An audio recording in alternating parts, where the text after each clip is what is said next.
presentation. So I am going to go on ahead and mute myself and hand it over to them. The hour and a half is now up, right? I'm just kidding.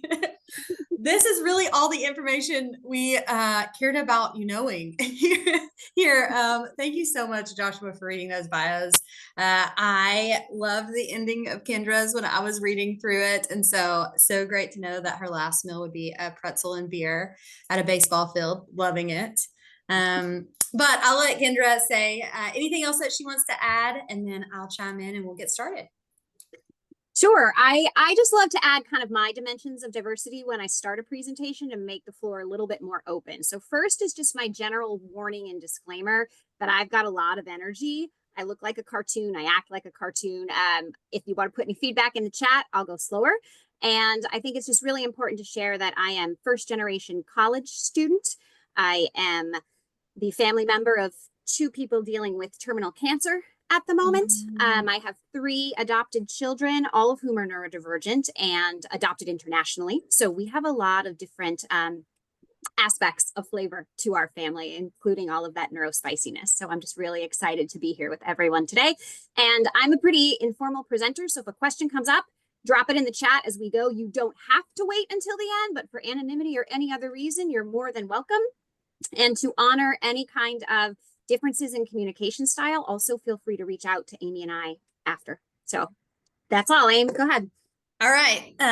Same thing here. I like to kind of do an informal introduction. My name is Amy. Kendra and I met many, many years ago because we have been leading support programs for quite some time. And I think RIT and UT Chattanooga were the kind of the OGs in autism supports. So we were the original programs back many years ago. And so we've kind of been working alongside each other for quite a while. I too am a mom. My son, who's 2.5, is going through the process to get an autism diagnosis. So we definitely have some neurospicy in our house as well. And so I myself am not autistic, but I do identify as neurodivergent. And so I always like to put that disclaimer here because the content that we have in the presentation is primarily from autistic-led sources, or we kind of ran it by some of those in our inner circle who are autistic. So they gave kind of their stamp of approval or helped us add content as we were developing this. I too like pretzels and baseball games. And so that's what we share. Pretty informal as well. I welcome questions just like Kendra. So feel free to kind of raise your hand, get our attention in the chat, or reach out after. We wanted to provide a little bit of kind of rules of engagement. Cameras off and on. Honestly, we can only see 4 boxes here. And so we have the boxes pinned. You'll have to kind of say something, speak up if you need our attention, but feel free to have your cameras off or on during this training. We want to put what to expect. So expect engaging conversations throughout. We were going to do fancy polls, videos, all the things, but we're going to do as much as we can to engage differently throughout. So feel free to share if you're comfortable. Questions, comments, resources. We have a few points in the presentation today where we ask for your feedback. We ask for your resources because it never fails. Been doing this for many years. Do several presentations a month, but I always learn from the people who attend, as well as any students or faculty, staff, folks in the room. You each bring your own layer of expertise and experience. And so I always welcome if you're comfortable sharing. And then tools throughout the presentation, we have a few, the note page that you received previously, there's a fill in a blank note page, and there's kind of a blank template where you can kind of fill in information as it comes to you. That's a way to kind of just practice what we're preaching. We're preaching kind of inclusive spaces. We're preaching the whole idea of universal design. We want to give you some tools that kind of allow you to engage differently as we do a presentation. There are a few QR codes. We'll give a little bit of time for those as well, but we'll always highlight that. So now would be our first kind of engagement piece. We would love to know what folks in the call really want to get out of our time together. Does anyone want to share? In the chat or out loud? I guess I'm joining because I want to just be more of an advocate for and then plus I have like family members that have autism, and they're older adults, or they're growing up, starting to grow up. So yeah, I just want to be able to be an advocate for them, and even some of my students too here at Texas A&M. Awesome. I think we'll give you some strategies and some resources. Hopefully you end with that. Anybody else want to share? There's one in the chat that I'll read out loud. I want to better understand my neurodivergent students and how I can support them. Yay, Amy and I are here for that, for sure. Yes. Yes. Anybody else want to share? Okay, if you think of something, add it to the chat because we're going to be monitoring that throughout. Here's what we hope you learn is we hope you develop some kind of shared vocabulary, general information, kind of sharing the language, the appropriate usage of the language we're going to start off with today. And then we want to really kind of highlight or provide a layer of understanding for common challenges or barriers for autistic folks in the workforce or as they're pursuing their careers. Identify challenges to the career readiness process. Maybe that's on our campus, maybe that's work that individuals are doing on their own or through community supports, but really kind of honing in and identifying some of what those challenges might look like. And then learn how universal design benefits all future employees, all of our students, all of those who are kind of diving into this career exploration, career supports. And our main goal, we're going to throw a lot of information at you today. Our main goal is we want you to walk away with kind of 3 action steps for implementing impactful change on your campus or with your students. So maybe the first thing is that note page. How can you like present different information as we do presentations? But we just want you to focus on 3 things. If I'm doing an in-person presentation, I always have people have a index card in front of them or a Post-it note. And so I may, if time permits, ask folks to share at the end. We have to do a little bit of a disclaimer for the language piece here. So person first language versus that identity first language. I think years ago we were trained on the person first language. So the person with a disability, the student that's on the spectrum, that's kind of taken a shift in recent years. People really see their disability, including myself. I see my disability as part of my identity, but it took me maybe a minute to get there. I didn't start off college, my college experience or my professional life, kind of placing that emphasis on my identity. And so it really is kind of based off of a preference. And so we'll interchange a little bit throughout this presentation just to kind of meet folks where they are, but primarily most of the time, it's more appropriate to use that identity first language, which just kind of puts that disability first. So the autistic students, neurodivergent students, it really places that as just kind of a part of someone's identity and a sense of pride that's associated.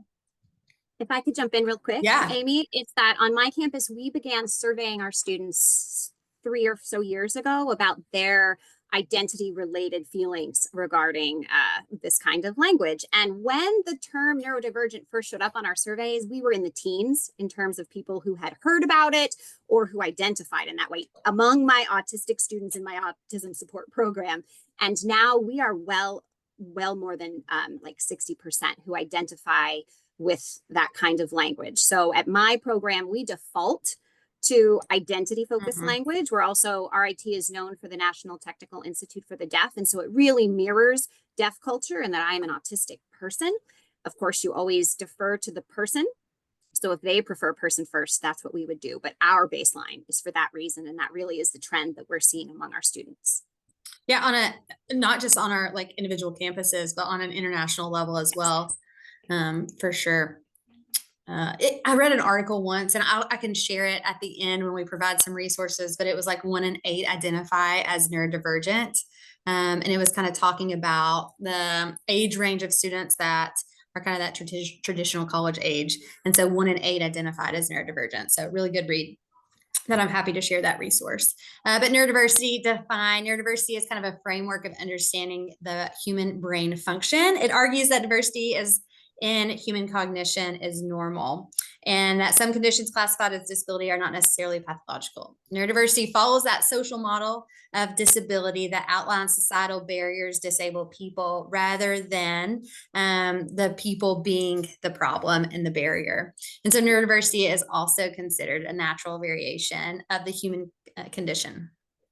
This visual here is, it says neurodiversity with kind of a brain silhouette in the middle, and then there's several circles that surround the image here, and you'll see things listed in the bubbles that surround the neurodiversity there in the middle that says autism spectrum, dyslexia, trauma, developmental disabilities, cultural diversity, OCD, ADHD, anxiety, depression, OCD, auditory processing, you've got ADD, Tourette's, Down syndrome. All of these things are what we kind of make up and conclude that whole idea of neurodiversity.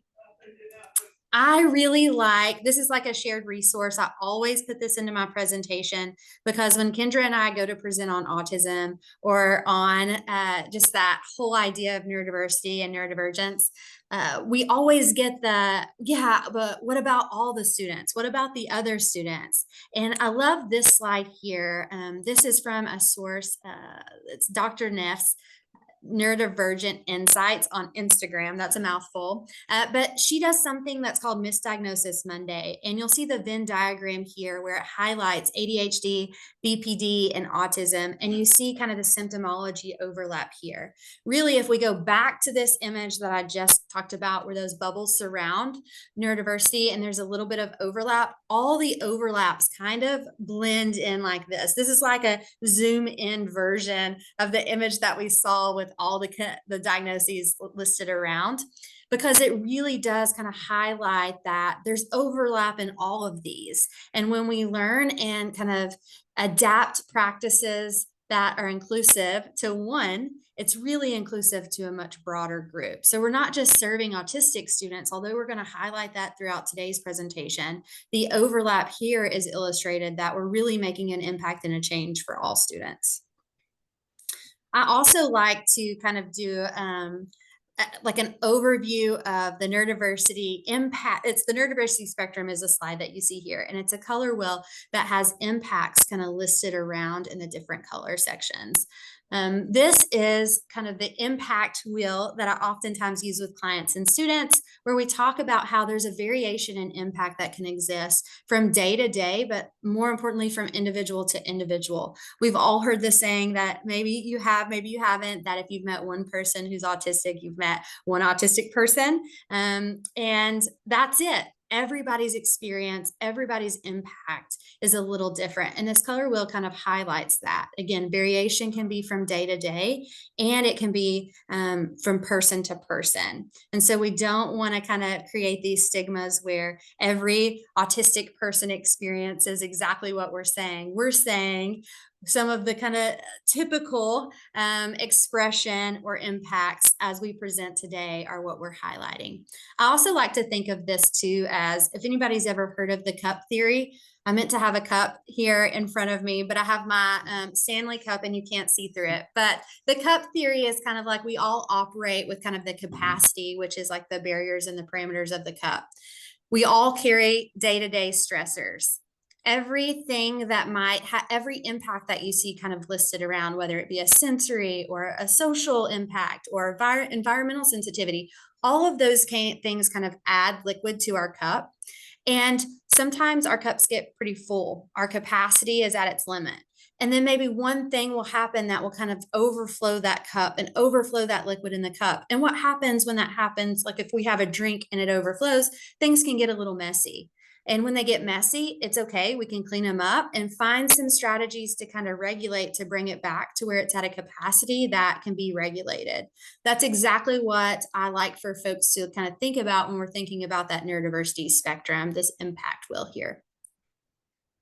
We're going to review this slide here again, but why are we here? Why are we talking about employment? So you'll see some pretty alarming stats here that it's incidences are increasing to 1 in 88. That was the numbers in 2008. Now the numbers are 1 in 36.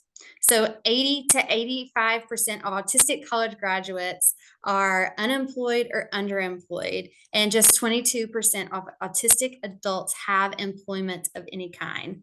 So those are pretty they stand out statistics, and that kind of indicates like why we're here today to kind of talk through this. Yeah, call to action.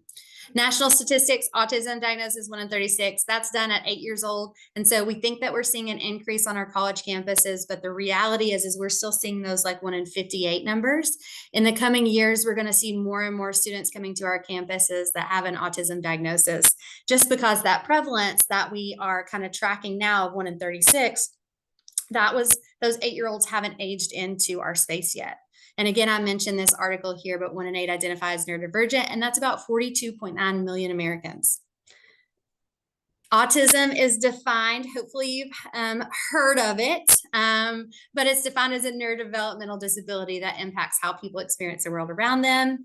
And autism is a neurological difference. It affects how one takes in information and interacts with others. Really, we want you to remember 4 main things. They think differently, they process input, sensory input differently, communicate differently, and socialize differently. So different ways of thinking, we've kind of highlighted some of the main points here. Kendra, feel free to jump in, but may have strong interest in things that others don't understand. We see that kind of in the job search process, or as people are kind of exploring future careers and future jobs, or maybe interviewing, we maybe see some of this come forward where they might have a little bit of a different interest in things that others maybe just don't understand or aren't maybe appropriate for the certain situations. Maybe great problem solvers or pay close attention to detail. Maybe they take a little longer to process information.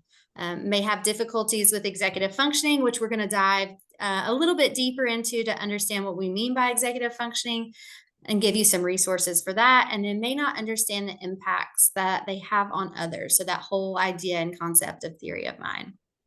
And just to add to that slide, this concept of a spiky profile is what I like to think of with our students, is that basically the level of engagement with their world is not kind of status quo. It's some areas are incredibly just deep dive, others are very broad, others are very just non-interested or not engaging with at all. And that varies. It's very different from those who are neurotypical, which are much more aligned on a line, as opposed to very, very spiky if you're considering a line graph. I love that. I love that description. So different ways of communicating. That's another important piece that we felt to highlight here. But you may see the speaking using echolalia. So that's repeating words, or very scripted responses in interviews or in interactions and meetings. Non-speaking does not indicate lower intelligence. Many autistic understand and appreciate and use sarcasm. Others do not. And so I think that's one of the common stigmas and myths that autistic individuals don't understand sarcasm. A lot of them maybe don't understand when it's appropriate to use sarcasm, but a lot of them are pretty sarcastic. A lot of my students like to joke. It's kind of the utilizing the right timing for those jokes. But then others kind of really don't understand those hidden meanings or those jokes. It really is kind of varies from person to person. May not follow those social rules, kind of like what Kendra was saying. It can be very different, and kind of spikes of interest, spikes of engaging in those social rules, may be very blunt, which we know can get us in trouble in the workplace. Eye contact might be uncomfortable or undesirable to an autistic individual. And so where we put those standards of eye contact being important and kind of a standard of respect, that might look pretty different for someone who's autistic. And may have a hard time controlling their body language, tone of voice, or facial expressions, which can confuse others at times. And then really some autistic people might not pick up on others' feelings. Others are extra sensitive to them. And so that whole idea of kind of this myth of autistic folks are not lack empathy, that's so untrue. I have seen firsthand that a lot of students that I've worked with over the years, a lot of clients that I've worked with, have kind of a gauge for empathy that's much higher than a neurotypical's. It's how do they process and regulate that? And we'll talk a little bit about some of those processes. I really like this. Yeah, pause. Can I interrupt for 1 second? Because that bottom one, I just want to spend one more moment on. When I talk to my students, I'm going out to do this presentation, they really hope that I will work to remove the stigma of the idea that they don't want connection. Oh. They may want it to look different or sound different, but in general, what their biggest obstacle is for the college that I work at, and when I do other presentations, it's the concept that I'm lonely. I feel lonely, and because of my intention and my impact don't match, or the way that my neurotypical peers are engaging with me, similarly, it's not lining up. It's not for lack of interest or desire. It's that mismatch, and that's a lot of what we talk about. Yeah. You know, Kendra, that's such an important point. And I would also say that I've seen students also kind of put up that wall based off of fear for having, you know, getting to the college space or getting like early in their career and kind of not having the opportunity to engage, and then getting to those spaces and kind of putting a wall up, and others not maybe perceive that as not like a lack of interest, but it's really not. It's kind of a way that they kind of something they've used to protect themselves. But the desire typically is there, and they do express the desire to engage. Mm-hmm. I really like this visual here. When we think about different sensory experiences, it's not just those 5 senses that we learn. My daughter's 4.5, and so we're learning about our senses, that touch, sight, smell, taste, hearing.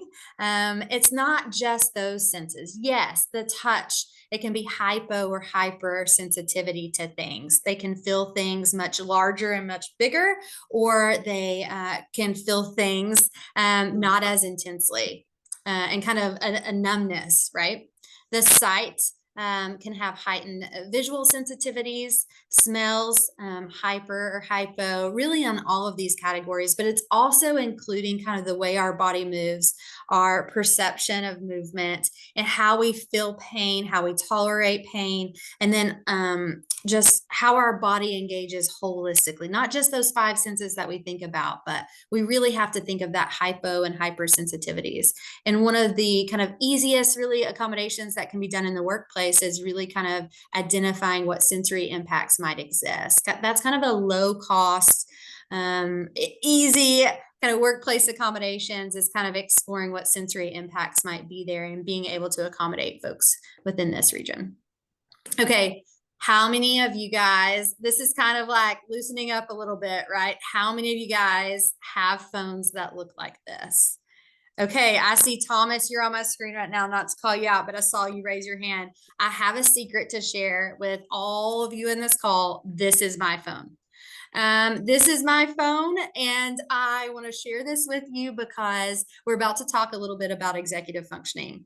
And it's funny to kind of laugh at my 42 missed calls and my 15,000 emails, but the reality is we can get there pretty quickly, right? I do have some impacts when it comes to executive functioning.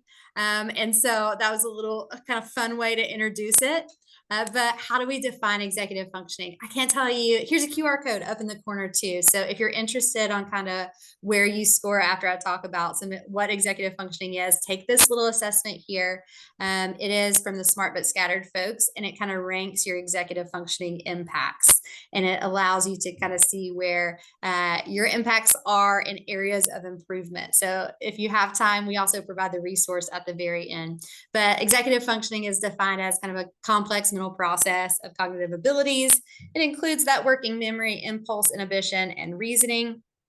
And that controls skills such as organizing tasks, remembering details, managing time, and solving problems. And if you'll look over here on the left-hand side, you'll see another kind of color wheel there in the middle with lots of words around. It kind of highlights the key areas of executive functioning. So regulating that attention, that sense of time, planning, prioritizing, working memory, metacognition, start and finishing tasks, self-regulating, and adapting to change.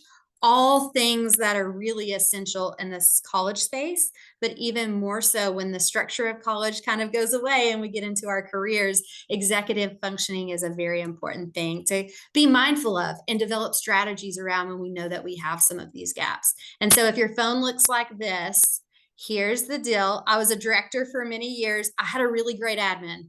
That was my support system, and we worked really well together. But she helped me manage some of these things. So that was my executive functioning. I had awareness of my impact, and I had a problem solved. And we'll talk a little bit more about executive function when we talk about strategies, but I also included this meme here where it says, in order to make an appointment, he first had to update his operating system, download an app, get a username, choose a password, log in to a health portal, navigate to the message, and write his doctor. By then it was too late. And it's kind of a picture of two women standing in a graveyard.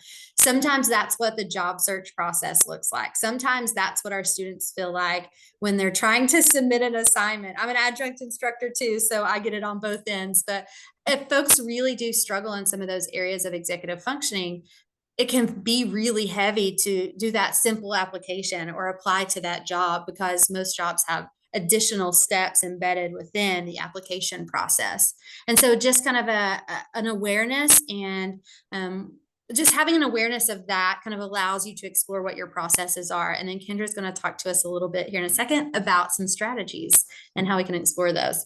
So sensory and emotional regulation and masking. This is about 7 slides into one. And so we could spend so much time on sensory and emotional regulation and masking, but we kind of summed it up here very briefly. But sensory regulation, that difficulty in managing all of those inputs as stimuli are processed with equal intensity. There's no filter to sort out necessary information, making it overwhelming. So hearing sounds coming in, someone whispering, someone tapping my chair, squeaking. I'm in not my normal chair right now. All of those sounds kind of coming in at the same rate and same intensity really kind of challenges maybe someone with some sensory regulation impacts, challenges them to be able to pay attention in a class or to pay attention in an interview. When they're heightened, their cups are full, that sensory regulation might be a bigger impact on that person. And then sensory regulation kind of trickles into that emotional regulation. Struggling to understand and label emotions makes regulation really, really hard. So overwhelming sensory inputs, our cup is filling up with sensory impacts. It can make the emotional regulation nearly impossible. And that's where I reference that overflow, where things can sometimes get messy. And reactions, when that happens, when that overflow happens and that mess begins to occur, reactions may seem atypical, especially when a person's expectations aren't met. And a lot of times for our neurodivergent folks, their expectations are really, really high. They have that sense of perfectionism and have really, really high expectations. And that's because of potentially masking. So trying so hard to suppress some of those authentic traits, parts of their self, can be really exhausting. Someone once told me that it's kind of like they have to stand on a stage all day and conform to social norms and social standards because they have such a fear of being seen as weird or being bullied. And so one of the things that we can do to kind of create spaces to be inclusive is creating spaces where people can be their authentic self. But masking kind of feeds into this slide that Kendra likes to use in her presentation. So I'll let you kind of explain, but I think it explains itself. That small problem can create that really big reaction. Absolutely. I want to say back to the concept of masking before I jump into this. One of the resources at the end that you all will get to is Unmasking Autism. And I just want to say it's written from the perspective of an autistic PhD who's lived out in the world and talks about their journey with perfectionism, with self-doubt, with people-pleasing, with emotional dysregulation. And it's been a wonderful resource, both for my students, faculty, and staff that I work with. And then we've done book clubs with our families as well. So I highly recommend that in terms of getting a deeper dive into masking. And sometimes we're simply not able to mask, which is where this slide comes from, is what is perceived as a small problem to a neurotypical individual can have a very, very big response from that neurodivergent individual. And that, as you can imagine, does not track well in higher education. It does not track well in the workplace. It really doesn't track well in society. And I use this explanation with my students, honestly. It's that idea that when we're 2, everybody gets to have a big reaction. We can be over the top for hunger, sleep. Amy's wearing the wrong color shirt. I can be mad and upset about absolutely anything, and I am. By the time you get to about middle school, you're honestly not able to have a reaction for anything. And by the time you're in the workplace, my mother could pass away and I have to be back in 3 days and I have to be a duck. And so this is the idea that society expects us to mask all the time. You never know how hard we're kicking underwater because on the surface, I need to be smooth and silky. And so this is something that can cause great difficulty in all situations. Amy, do you mind advancing the slide? Yeah, gotcha. And so this is an acronym that I have come up with because when I'm not giving presentations to faculty and they're coming to me for troubleshooting, this is what it's for. Or if a supervisor is coming back and I've served as a job coach for one of their employees, this is what it's for. What do I do when I'm in this situation that I think everything should just be smooth sailing, and instead I'm dealing with some kind of what's perceived as aggressive or unexpected behavior? And so the acronym I've come up with is REST. My students tell me time and time again about situations that have embarrassed them or caused difficulty, taken them to the conduct office. I would if I could. I'm not doing this to be disrespectful or to make anybody's life hard. This is a reaction. My cup is spilling over. Nobody wants to spill their water. Nobody wants that, but it happens. And so in the moment when you're faced with this, and it could be a spouse, a 2-year-old, someone that is your employee or your coworker, whenever anyone is stressed, the idea is it's time to de-escalate, not engage, not fix, not take any action, just rest. So first is remember that I would if I could. It's not about you at all. I'm just not regulated. So you need to remember that. To empathize, I have had times where perhaps my response is not what was expected. And so when has that happened to me? How did I feel? And use I statements to acknowledge that. I told you, as you can tell, I'm big and I'm bubbly and I'm loud. In these situations, that concept of mirroring, I get very quiet. I get very slow. I talk about how I really care and I'm listening, but I can't actually take in what you're saying because you're too loud and that disrupts me. So let's take a walk. Let's take a break. Let's get a drink of water, whatever it happens to be. It's really, really critical that I follow these steps and that I always, for me, reset that environment. You don't jump into fixing. We have the next slide. And really and truly, de-escalation is always the goal. Please don't take it personally when someone is having a situation. That is them and their situation, but do be there to co-regulate and to offer understanding. Because oftentimes when I'm heightened, when any human is heightened, the intentions of others can be misread. It's not ever going to be seen as a place where I can take, take feedback at that moment. And the less certain I feel, the less safe I'm going to be in being able to move forward. And so most often, those problem behaviors are just a person's response to executive dysfunction or sensory sensitivities and that big dysregulation that all of those things cause. As an early childhood teacher, the meme, you know, the kids that need the most love ask for it in the worst ways. It's what always comes to mind when I'm faced with a situation for de-escalation. It's something that they just need that extra time to fill their cup and to pour it all back in. Go ahead, Amy. Okay, I'm so bummed about this. So I'm going to talk about this video. We can play it, but the sound is really, really faint. And I think it's me, the operator, who cannot figure out how to make the sound work on your all's end. But how many of you guys have seen kind of the viral clips that are floating around TikTok and Instagram about the Survivor episode that just aired like 2 weeks ago? Have any of you guys seen that? Where it's Ava and what I think his name is John here, maybe Rob. Oh my gosh, why did I forget his name? Anyway, this is kind of a viral video that's floating around that kind of fits. When I saw it come up on TikTok, I started watching it, and I think I watched it for like an hour and a half straight, over and over and over. I got in my own loop, right? But the reason I got stuck on it is I even was looking up like when did Eva disclose? And it was in 2 episodes prior.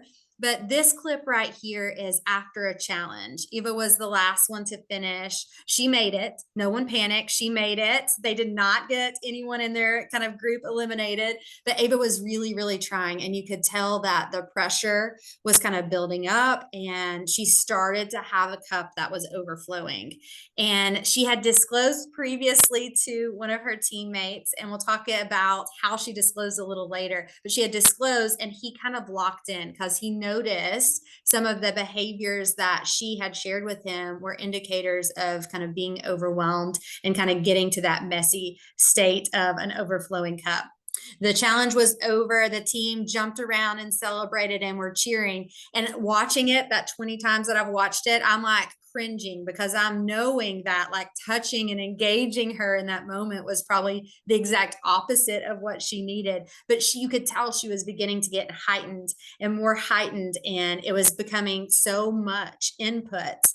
And you could tell over here, her teammate that knew was kind of locked in, and once he was given permission, was able to join and did exactly what Ava had advocated for, what she needed, grabbed her hands and leaned in and just kind of did that. A beautiful example of co-regulating, where he was practicing and modeling, kind of taking deep breaths, coaching her through, squeezing her hands. So that sensory, that kind of bringing kind of a grounding technique of sensory. And then he did it again. He asked for a second round and she engaged in the second round. And that co-regulation that was done in this clip right here was pretty incredible. I don't know, it cannot have been staged, but we're going to share this clip and this link for you guys at the end so you can kind of watch it on your own. But this is a great example of how when we're thinking about de-escalation, whether it be kind of in the workplace, whether it be at home or in our classrooms,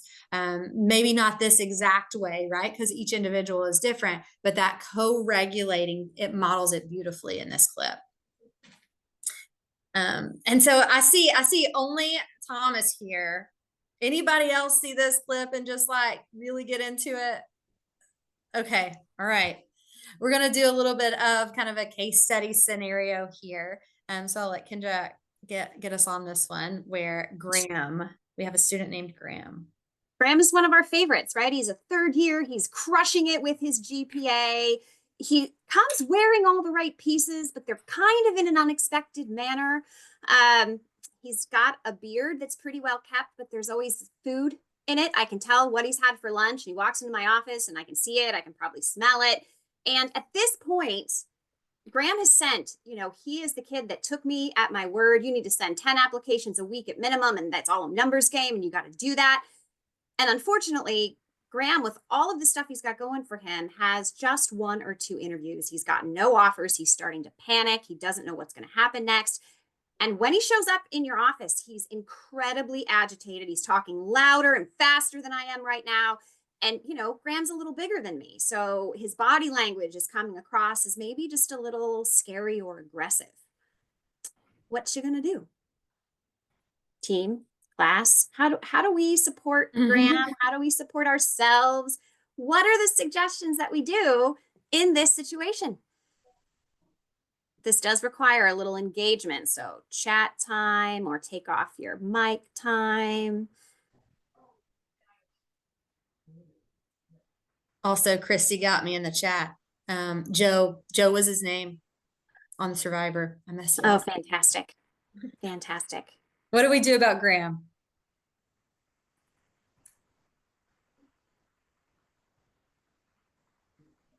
Apparently we're all taking a break. That's okay too. Are we overwhelmed perhaps?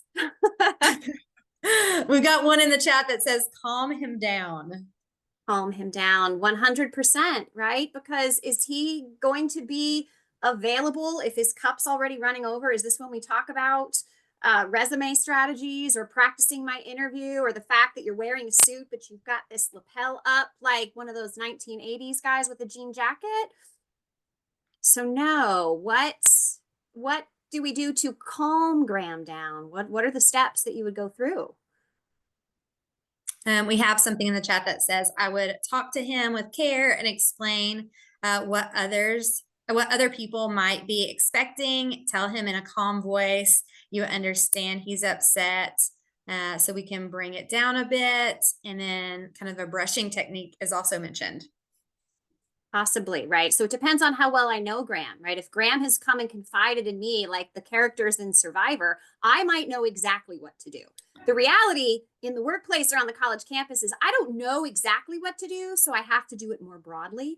What I would not do is to try to get him just a little bit calmer and then jump into the actual problem. What I always do at that point is say how important this is to me and how important he is. We're going to schedule a time later today, first thing tomorrow, over Zoom or in person. And we're going to work this out because there's going to be a solution. You're doing a lot of great things, Graham, but this isn't the time for us to talk about it. We need to make sure that your cup is not overflowing so that we can do this work together. Love it. Love it. We've got some more things in the chat here. So also try and distract him with other topics until he relaxes a bit.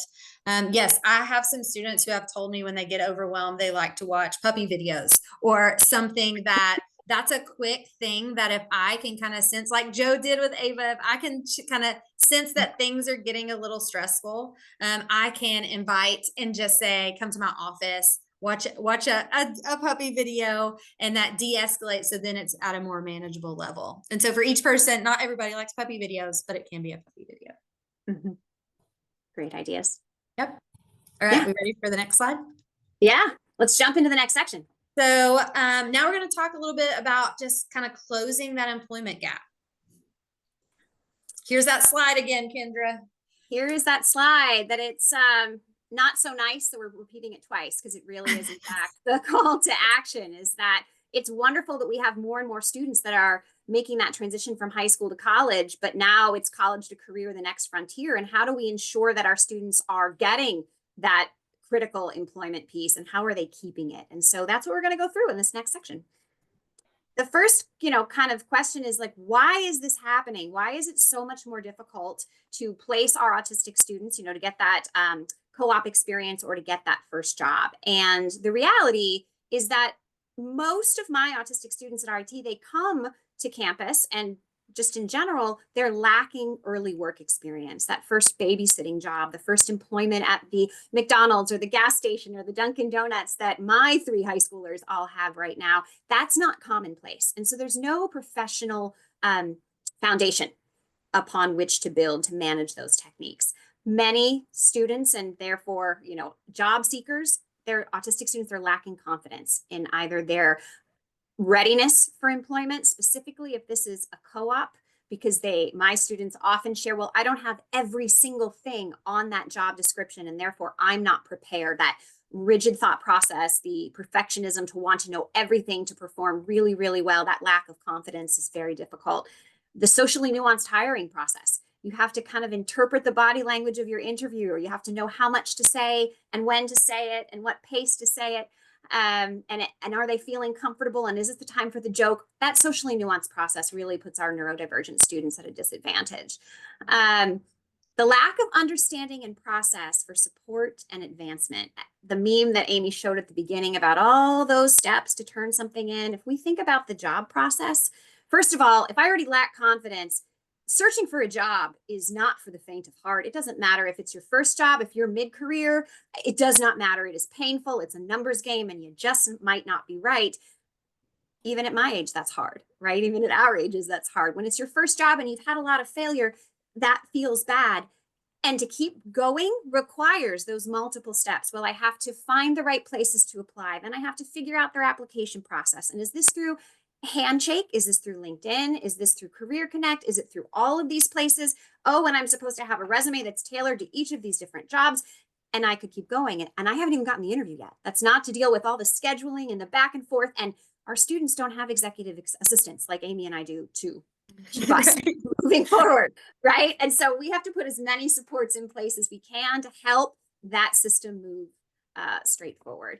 And to do that, we really need to work with our manager and team training so that the hiring process accepts and based on skills, not necessarily fit or how I make you feel. And that once I get into the workplace, I have solid communication and an ability to get my questions answered, and I can be successful and advance once I'm there. So these are some of the reasons that that scary statistic exists. Yeah, I was going to chime in on the lack of understanding and process for support. What I've also noticed is some students maybe find that applying for the one job and then they want to wait and hear whether they're progressing or not.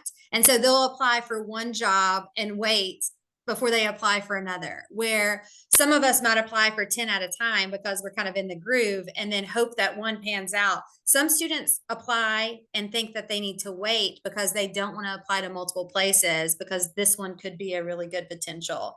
And so that kind of lack of understanding of the process and having those open loops, wanting to close the loop before you go to another one. That has been kind of a huge barrier for some folks that I've supported in kind of seeking. Mm-hmm. And so this is just really where we all seem to find ourselves, right? We're scratching our heads. We're saying, what is it that we can do? College is great for an exercise of the mind, but we do all want to have purpose and belonging and contribute to society. And so how do we get our students into careers that are meaningful and in their area of focus? And so that's where we're going to go next.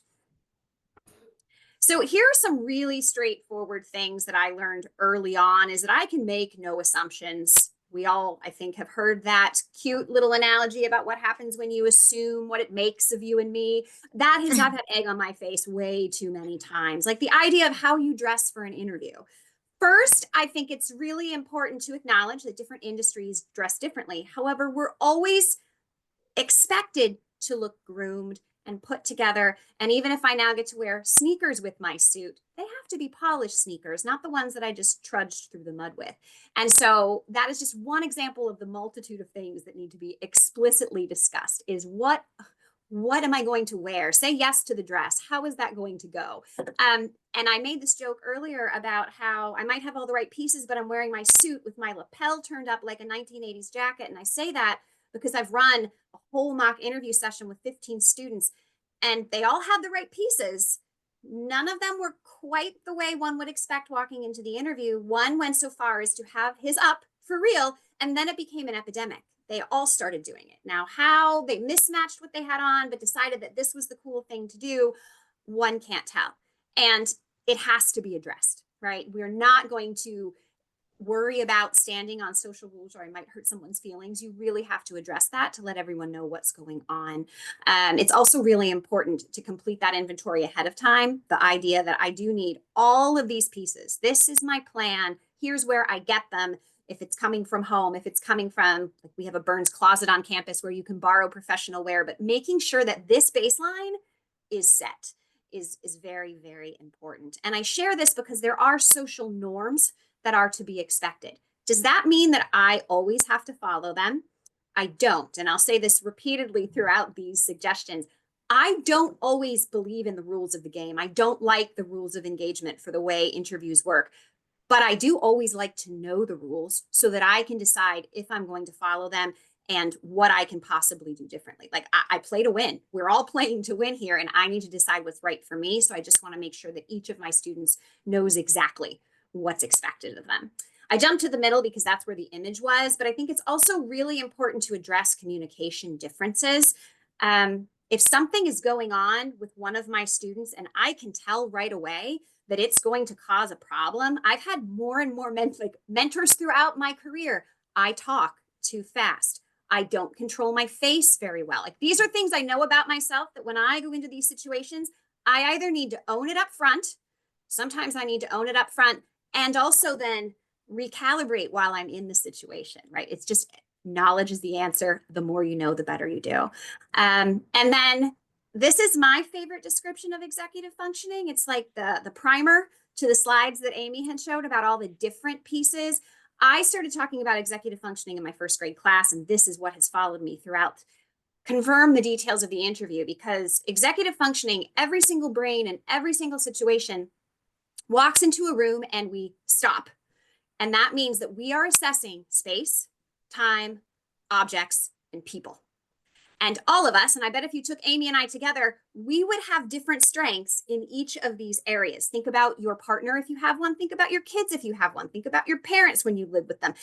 Think about your colleague who might be your best friend, but you can tell that they're always going to be late, right? Every single human has a different level of how space, time, objects, people are organized within their brain and how they implement that.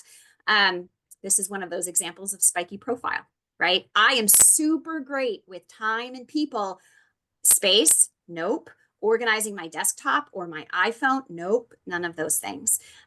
So in the sense of the job search process, confirm the details of the interview, confirm the details of the outfit, confirm the details of the follow-up. Space, time, objects, people in every single situation. And I say this to you because when we go to the next slide, if you in your brain were to think of a few different scenarios, what's expected of you in terms of getting into a public elevator? Where does your body need to be? How long are you going to be there? Who are the people I may or may not see? What's in it? What if I were to go to a funeral? or a birthday party or a job interview. We at least know what's going to be expected of us in this space. Students that have never had their first job probably haven't had many interviews. And even when we've had them, most of us get nervous. And when we get nervous, all of our executive functioning decreases. So I love talking about it. I only got one piece of one slide on executive functioning, so that was my cheat sheet primer. We could talk about a whole presentation on it. And in fact, I wanted to also point out that Sarah Gardner at Bellevue College out in Washington has some really, really great resources on plain language. So plain language is kind of a concept of where when you present things in very plain language, it leaves no gaps or kind of opportunity to stray or information to be misrepresented. That's a great resource that I'm happy to share at the end, but it's plain language, and that can kind of really, really help when we're thinking about kind of the description that Kendra just gave about being very aware of what space, time, objects, and the people and that executive functioning piece. Plain language can be a great tool. The next few slides are more of a deep dive into those assets that come for the job search process, the things that we think about. And so first and foremost, when I'm searching for a job, I need to have a resume. And it would be shocking perhaps to know that many of my upper class students, fourth years, are still talking about high school on their resumes because they haven't thought to update that yet. So these are just some tangible takeaways. I don't know how many times when we're trying to find space on this resume and it's like, please, that real estate does not need to be your snail mail. Ain't nobody mailing you a letter these days, right? And no one's going to call you. This is not how this is going to go down. You don't need that on your resume. And don't save your resume as resume because that's everybody in the pile. Be sure to save it as your name. So those are the top 3 like quick fixes that can move things along pretty quickly. Detailed. Students often will very barely, it's not even enough information to put on a PowerPoint slide, let alone that one page. And so I like to give scripted ideas, right? You can definitely wander away from this time frame, but this is the easiest way I've learned to teach students. Like it's a bullet. You start with an action verb, you use an action after it with a number or a time frame. There's a result. And usually you want that to be some kind of mixture, right? So this is to be a bullet that has qualitative and quantitative all wrapped up into one. And of course, you want to use language directly from that JDQ. This is the baseline, and everybody knows that to get that real job, you even have to take it up another notch. And so what are some tricks to be able to do that? Would you go to the next slide, Amy? Please use AI. AI is your friend. And I'm not going to go into the fact that it's not always accurate or that there are ethical, yes, all of that, right? We need to ethically use AI. But if we're not using AI at this point in time, we're going to be left behind, right? The AI is not going to replace me, but the people who can use AI surely are because they get that work done that much quicker.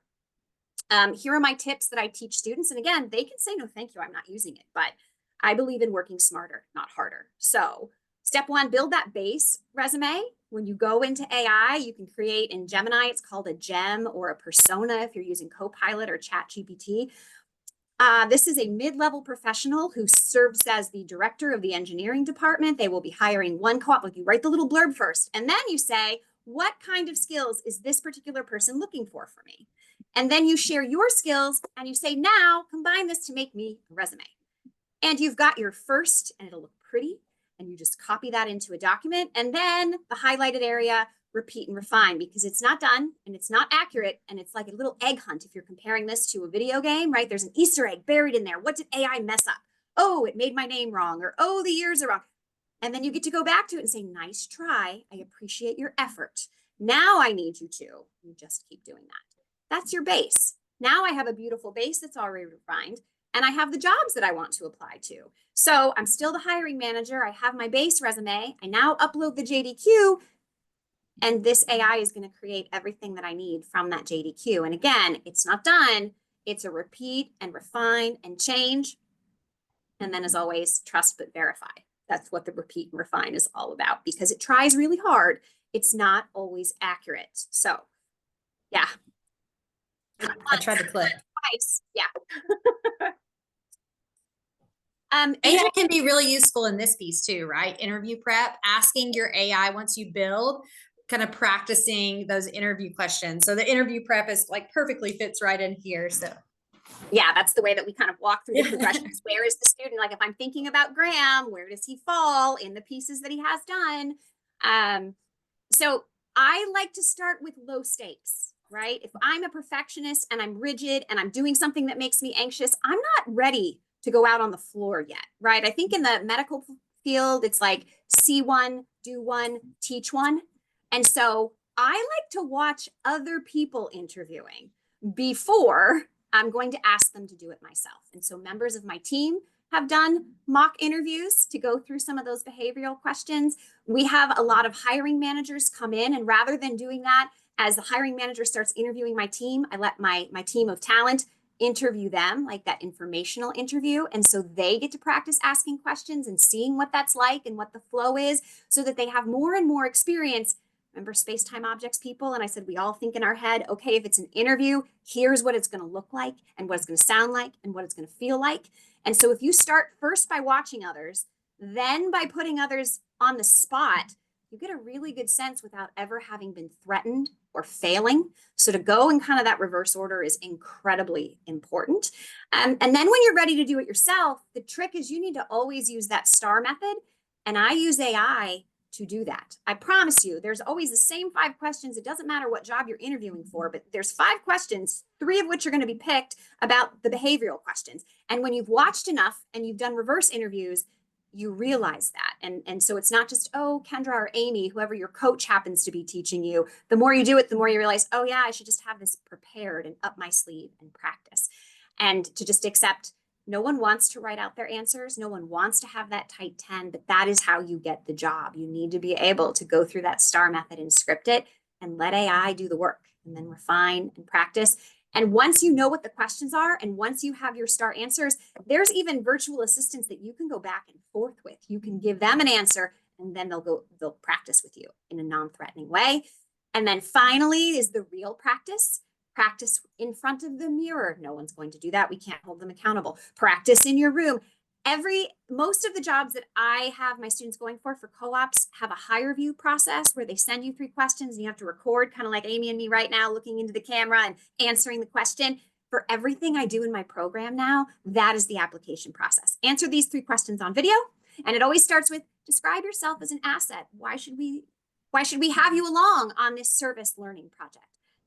Just to keep practicing that. And then one more thing, rather than, again, jumping into that individual interview of Amy, I do group interviews where it's Kendra and Amy and Josh and Kristen together so that we can hear each other answer and practice in that way.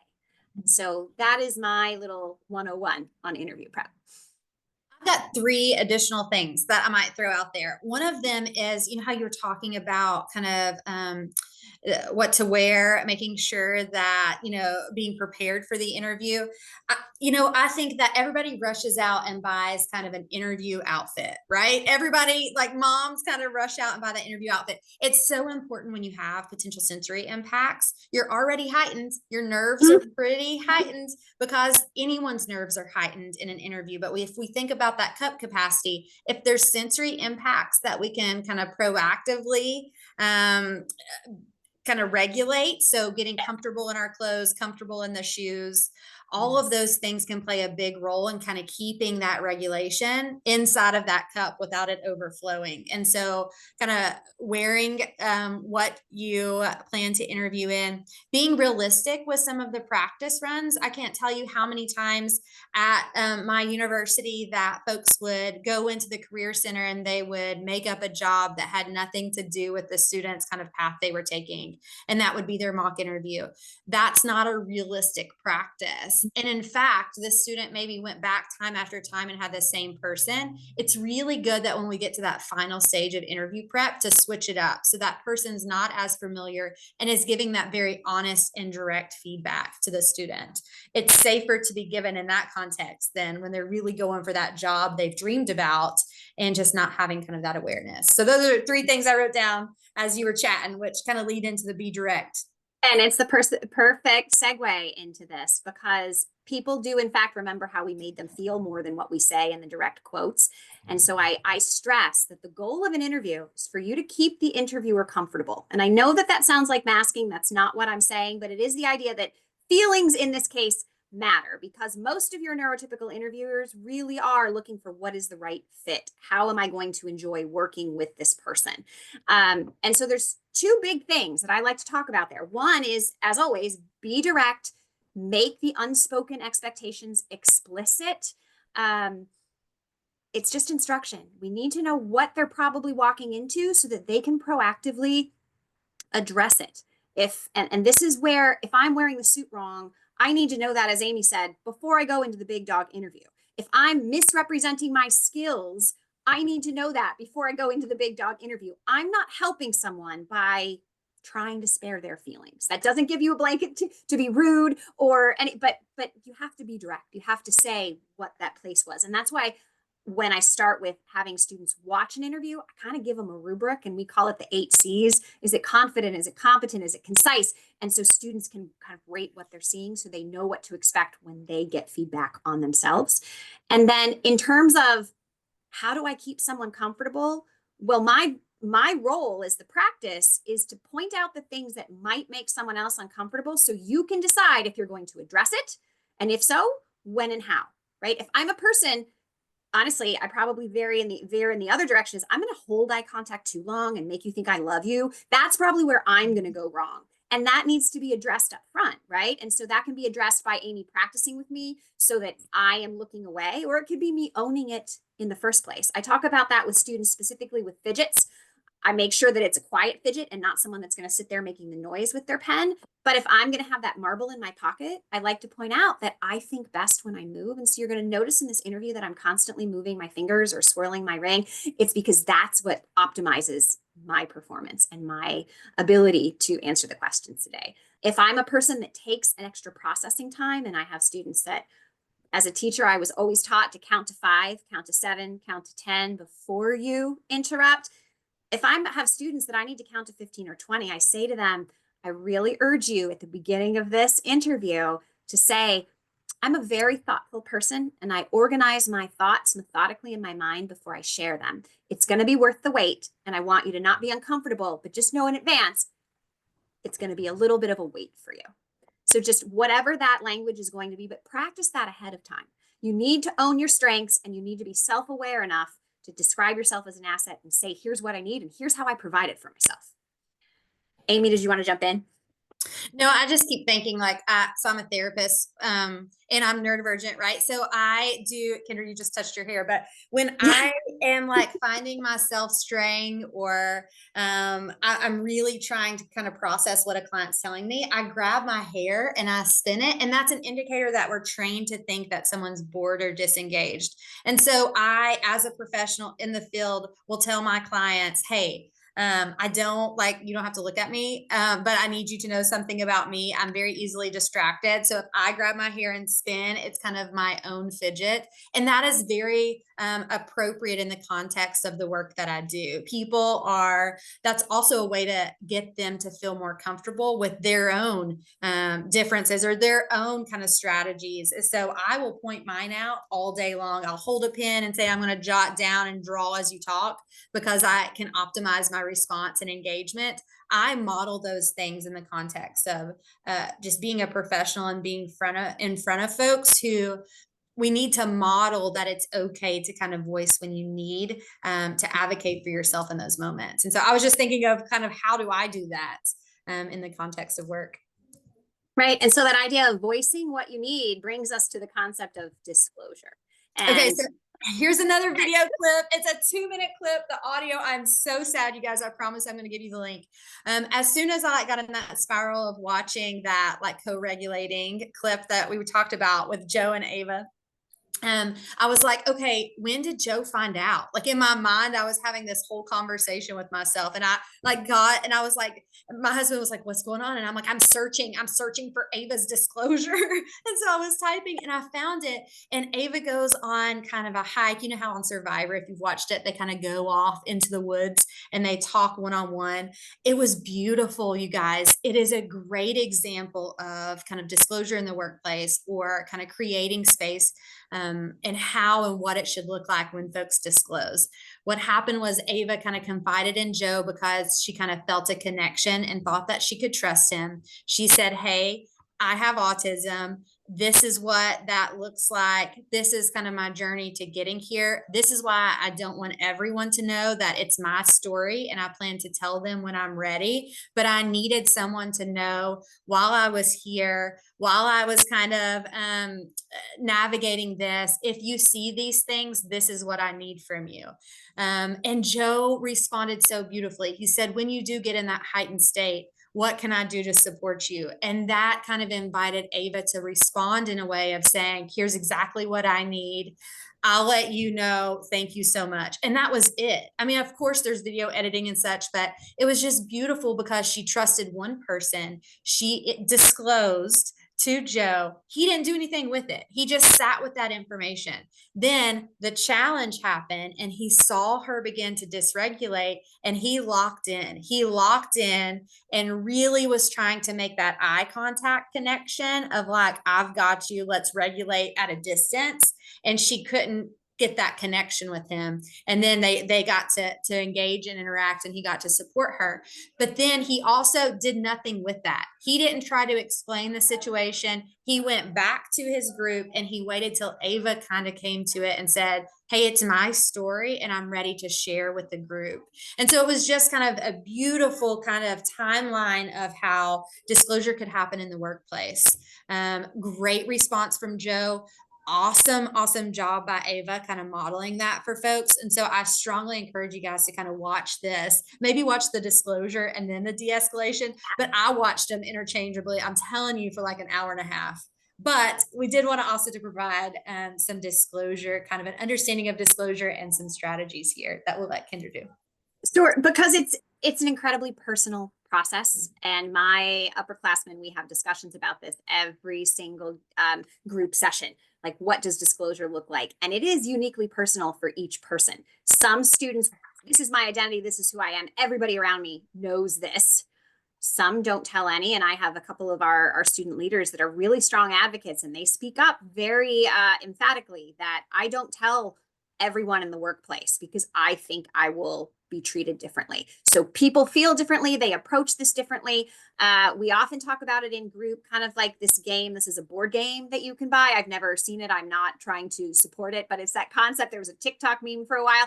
Tell me you're a middle-aged mom without telling me you're a middle-aged mom. And so the kids kind of joke like, tell me you're neurodivergent without telling me you're neurodivergent. And sometimes if we go back to that interview prep, I didn't have to tell anyone that I was somewhere on those overlapping Venn diagrams, right? That I had ADHD or anxiety or autism or all three co-occurring. I just said, this is a thing about me and here's how I optimize it for the workplace, right? So I don't have to tell anybody anything. And I think that's incredibly important. And as an ally, it's not your job to tell anybody anything, first and foremost. Specifically in the workplace, just a very critical difference or elevation from that DSO or disability services process in higher ed to the accommodations process. It is in the workplace, it is the employee's responsibility and therefore choice to disclose. And a supervisor is not going to provide something they know they need to do. And they're not obligated to provide something. Like, it's not retroactive. If I've never come forward and said, this is my disability and this is what I need, then you're not going to get that in the workplace. So that is a requirement. As we can all tell, the landscape is rapidly changing. Many companies are leaning into their neurodiverse hiring initiatives. Others are completely pulling back. And so where is that disclosure? We go over personally with students when we're doing interview prep is that deep dive into the website. What do you notice about not just their diversity statement, but what kind of ERGs or employee resource groups does the organization have? What kind of leadership do those employee resource groups have? Are they supported by the C-suite or are these just not even mentioned on the website or barely there? What kinds of service learning? What kinds of things is this company putting its time and money? What is it showing you about it? And of course, I don't have to disclose an interview and I can still ask questions about how are employees supported here? What kinds of things? So you can get at this in many different ways. As I said, sharing the rules of the game with a student, it's your choice if you want to disclose. Here's what that looks like. And we're going to drop a couple of websites for different accommodations in the workplace. As Amy said, those sensory challenges, that's low-hanging fruit. There's no cost there. You just need to be open to universal design, right? That's really what's there. And And then this is kind of where we're at right now in terms of the college resources. I will speak for myself and then give a general statement about colleges that I visit. Higher ed is very siloed in our departments. We have academic advising. We have disability services. Some of us have additional autism support. We have career services. That we're all very, very siloed. And the thought is we can't be the silos. We need to be the bridges between. Because even though I do interview prep with my students, I am never, ever going to have the skill set of a true job coach / career coordinator. In my school, career coordinators are industry specialized as well as regional specialized. I couldn't possibly do that. My autistic students are every different industry in the university. I don't have that asset. And in terms of de-escalation, direct language, plain language, I can work to build the capacity of all of my career coordinators, and I do, because we're never, if we stay siloed, it doesn't help the students. We really have to be the bridge and then be the bridge to the employers. One of the things I do is I offer different supports to the employers that take our students, and I help to set up those direct lines of communication that they're. We give some examples of those kind of in a few slides too. So we'll kind of do a little bit more of what that looks like. And then that concept of universal design, we talk about it in higher ed, we talk about it in elementary school, we talk about it in the workplace. I like to talk about it from its roots, which is architecture. And the concept of universal design is that when you are building a space or creating an environment, most of us were taught to go to the middle of that bell curve, right? If I'm picturing my bell curve, we want to serve the most people, Kendra. So that's the middle. But the reality, especially in terms of architecture, is if I design a space, a road, anything that meets the needs of an 8-year-old and an 80-year-old, guess what? Everybody in the middle is going to benefit. And there are millions of memes, right, where the steps are covered in snow and the ramps covered in snow, and the person that's charged with doing it is like, oh, hold on, you need the ramp, but all these people need the stairs. I'm going to do that first, even though if we took the universal design approach, everybody could go up at the same time and it saves work for everyone. There are millions of examples for that. But universal design, then how it applies to the job search process, we do a lot of consultations with employers. Please update those job descriptions. Please make sure it says must have and then nice to have.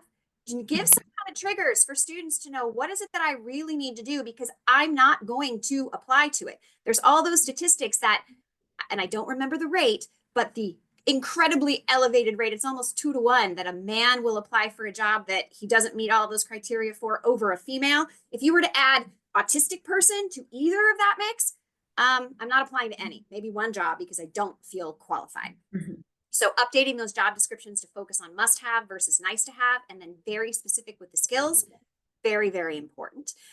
Universal design best practice, give the questions first. You know what I want in my workplace? I want somebody that's well prepared and thoughtful, not the person like, I can think on my feet, probably don't have the skills that you want, right? So I train my employers when I'm working on that side, give out the questions so that you're really you're measuring what you really want.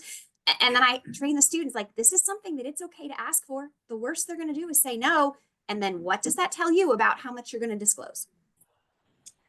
Be very explicit, use that plain language.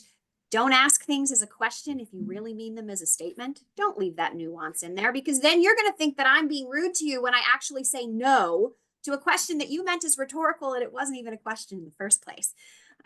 Going through and doing some manager training on communication channels. If I think about the different organizations that I work with, or even the different departments within an organization, right? When am I supposed to use Slack? When am I supposed to use email? When am I supposed to have a colleague like Amy offline that I can text and be like, this is not a question for anywhere else, but I don't know what the answer is.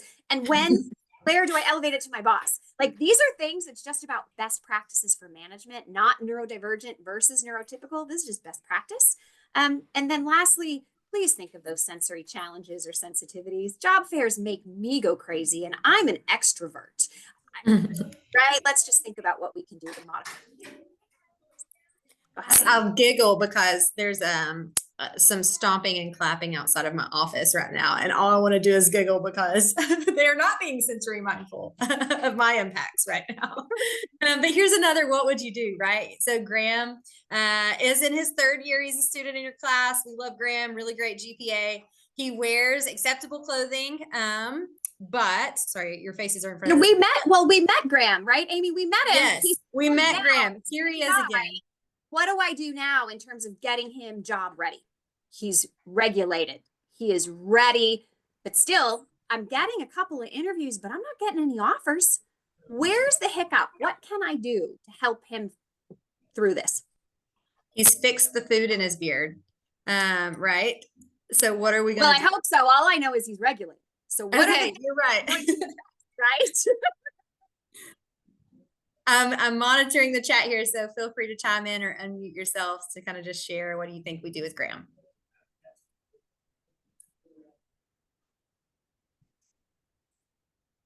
Everybody's hit that 4:30 slump.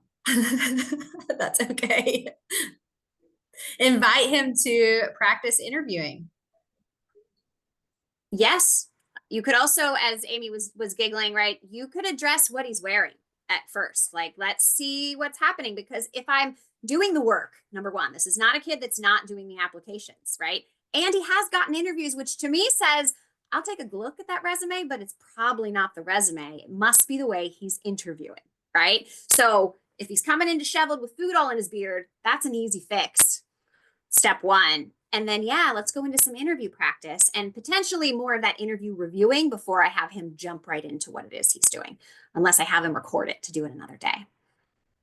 We've got some other folks who are chiming in saying mock interviews and kind of see and kind of be very direct on where he can improve in his interview skills.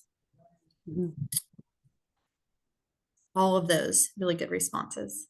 One of the invisible problems that happens too that we mentioned very briefly is just that idea of maybe Graham isn't following up to any interview questions in his email and double checking just how are you keeping track with all of these applications you're sending out? Can I see the spreadsheet you've created of who you reached out to and when you interviewed and when you followed up? So to do a little process check is one area we didn't really touch on, but that also is important.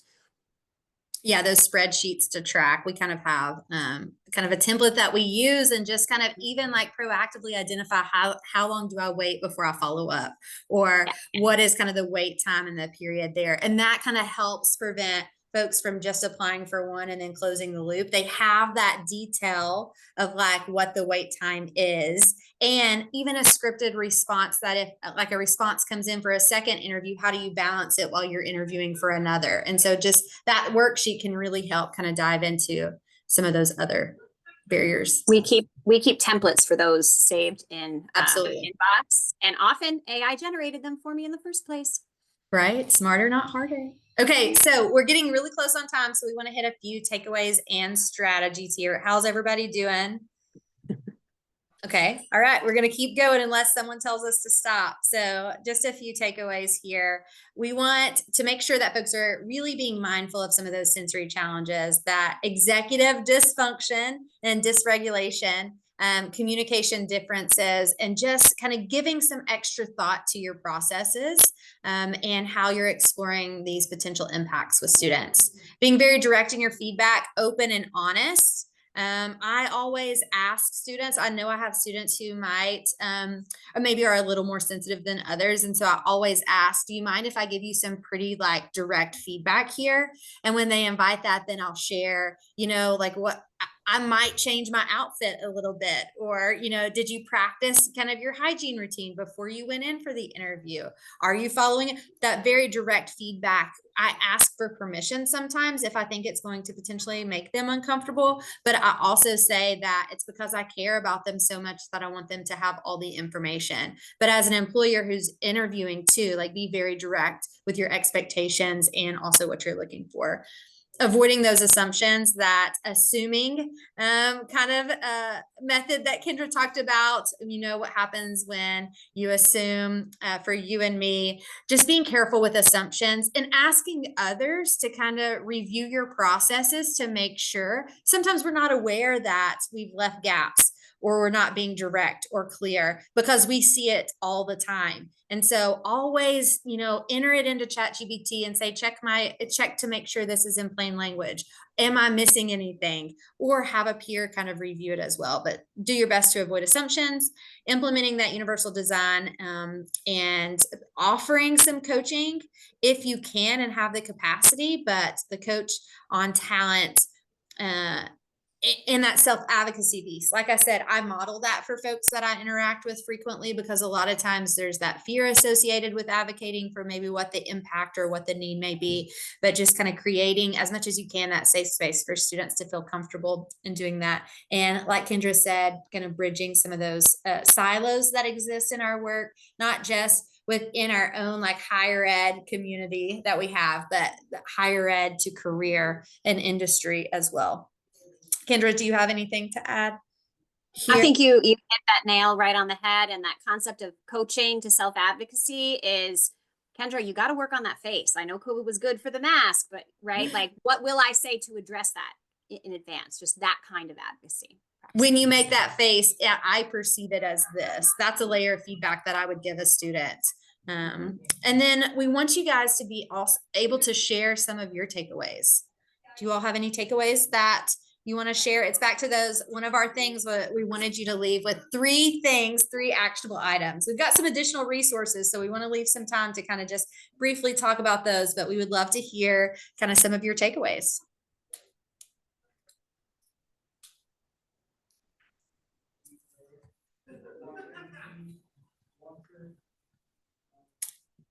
We will review the resources, but feel free to share them in the chat. I see someone just posted. So questions and resources. Here is an example of a reverse career fair. So this is something that UT Chattanooga has done for many years now. And these students are some of, I call them my OG Mosaic students. They have given me permission to put their pictures here. They were from many years ago, but what this is exactly what it sounds. We reverse what the job kind of fair looks like. We have students create their own kind of boards that represent kind of who they are and promoting themselves, and put them at the table and invite employers to walk around and get to know the students. Very similar structure to a job fair, but by putting the students at the table, it gives us an opportunity to kind of control some of the sensory impacts, and it gives students kind of a space to where they feel like they're in control of the conversation, which reduces potentially some of the impacts that they may feel. And then here's some services. Kendra talked about working in the community and working with community partners and employers. Here's some things that we have done to help kind of get our foot in the door for potential internships. I know RIT is a big co-op program, so most students have to have a co-op experience, and our institution is kind of leaning in that direction as well. We have found that if you offer some accessibility consultation, just general like neurodiversity education, and that partnership, if a student has an internship and you can create kind of a supervisory partnership, it can really, really help them navigate, the employer navigate potentially difficult conversations and get that real hands-on experience for the students. And from what we've experienced, a lot of our students end up being hired by the places they do that internship when they have that supervisory partnership and they're able to work through. It becomes an inclusive space for the student, and they get that full skill set that the student can then bring into the workplace. So here's just some examples of some services we've provided. And it's not just our neurodivergent students there. Statistics out now that share that over 50% of co-ops and first jobs are made through a warm connection. So not LinkedIn, not Career Connect, but the idea that Kendra knows Amy and vouched for Amy, and that's how she got her foot in the door at X. So building these networks is critically important, because if you think that just career services can do it, right, none of us can do it alone. It really, we have to build that network. Absolutely. And then here are just some, Rowan University has a workshop coming up. We did it at the University of Tennessee at Chattanooga. I put my career coordinator through it a while back, but they have a workplace certification program. It is like 6 weeks, but it's coming up in May. And so Kiara at Rowan over the Neurodiversity Center is a really good friend, a close colleague of mine, and she kind of spearheads and facilitates this a little bit, or starting in May 23rd. And so it's a great resource to help you develop kind of a model that you can implement in your like local community. And so highly recommend this program. Here is a QR code to get to that website. And then it starts in May. And then here's just some books and resources that Kendra and I pulled together for you guys. Oh, Jane Theophil Brown has a book coming out for a parent's guide. So we didn't talk about how do you include parents as potential partners in navigating this, but we kind of forget that piece because we know that students are kind of working towards their career. But sometimes giving some guidance to parents on what the upcoming that transition looks like can be helpful if we have a specialized program. And then here's just some more resources that we have. Sarah Gardner is the an editor for this book that's coming out. Really great resource. And here's our email. Like we said at the beginning, we welcome conversation, dialogue. We're happy to chat further with anyone. And then we're also happy to stay on for a few minutes for any questions. Amy and Kendra, thank you so much for that wonderful